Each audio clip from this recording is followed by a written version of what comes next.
Baik, Assalamualaikum warahmatullahi wabarakatuh. Selamat pagi, salam sejahtera bagi kita semua.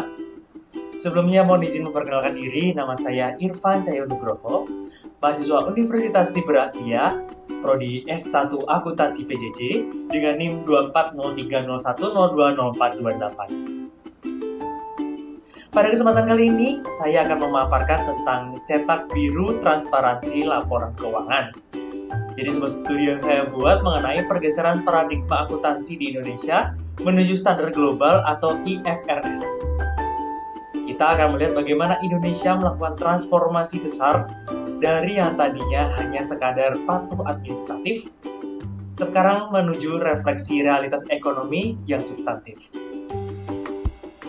Mari kita lihat perjalanan kita pada slide berikutnya.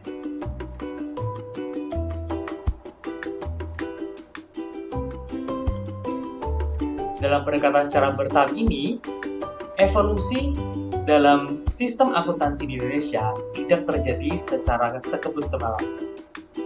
Dimulai dari era kekosongan sebelum tahun 1973, di mana laporan keuangan hanya dipakai untuk kepentingan perpajakan.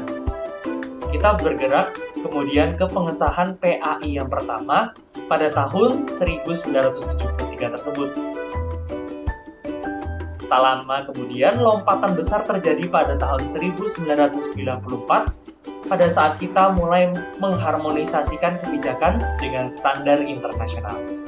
Hingga puncaknya adalah pada tahun 2008 sampai sekarang, yakni di mana kita berkomitmen penuh pada adopsi IFRS untuk menjaga stabilitas ekonomi dan menghindari culture shock akuntansi melalui pendekatan secara bertahap.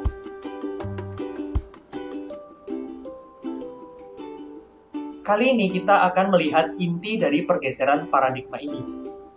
Dahulu, kita berbasis pada aturan atau rule-based, yang hanya berfokus pada kepatuhan literal terhadap aturan tertulis dan formalitas hukum.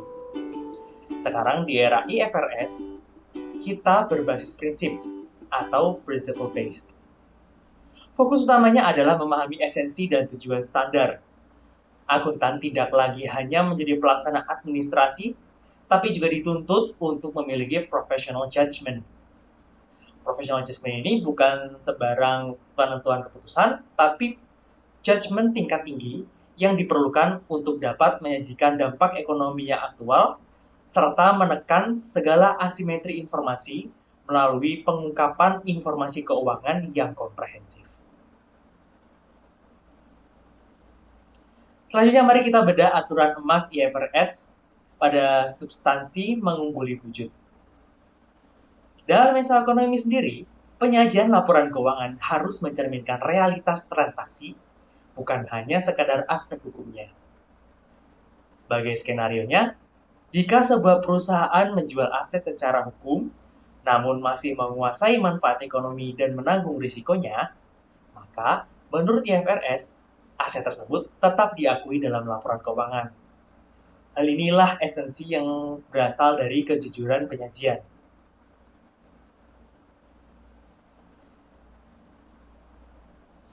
Namun, fleksibilitas ini justru adalah pedang bermata dua.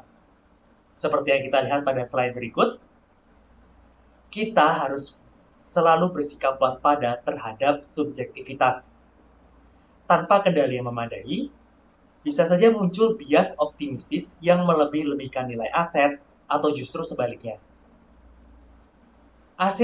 Asimetri prudensial yang merendahkan nilai tanpa dasar yang kuat. Kuncinya adalah penyajian yang jujur dan tetap bersifat netral, di mana setiap estimasi didasarkan pada bukti yang tersedia serta asumsi yang bersifat rasional.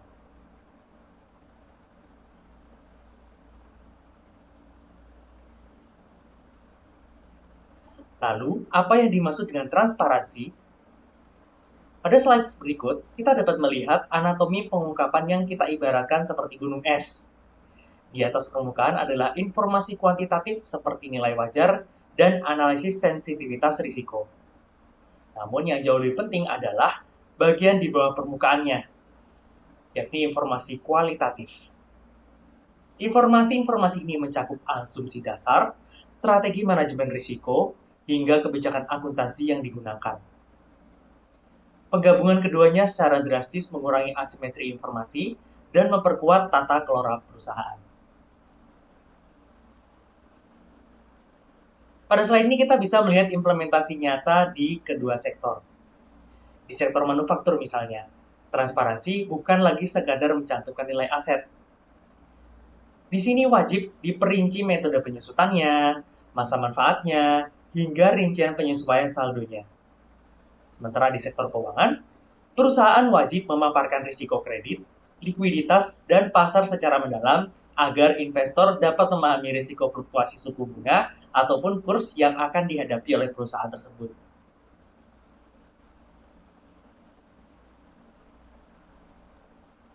Melihat pada slide ini, akhirnya kita sampai pada titik keseimbangan. Kualitas pelaporan keuangan ditopang oleh 3 pilar. Semangat berbasis prinsip, kualitas professional judgment, dan pengungkapan komprehensif.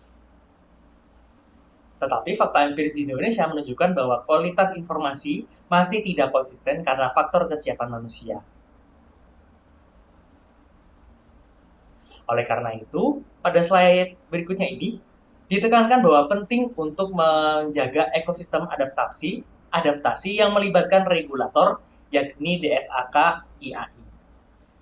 Perguruan tinggi untuk memperbarui kurikulum, dan praktisi untuk terus meningkatkan kompetensi analisis. Sebagai penutup melalui kesimpulan utama ini, adopsi IFRS di Indonesia telah berhasil meningkatkan transparansi, namun pergeseran menuju professional judgment adalah tantangan yang masih belum selesai sampai saat ini. Pada saat ini juga, telah saya sampaikan juga beberapa rekomendasi strategis, diantaranya adalah praktisi harus menangkap semangat atau spirit dari penetapan prinsip. IAI harus memperkuat pendidikan berkelanjutan, regulator harus menjaga momentum konvergensi, serta peneliti harus berfokus pada dampak jangka panjang.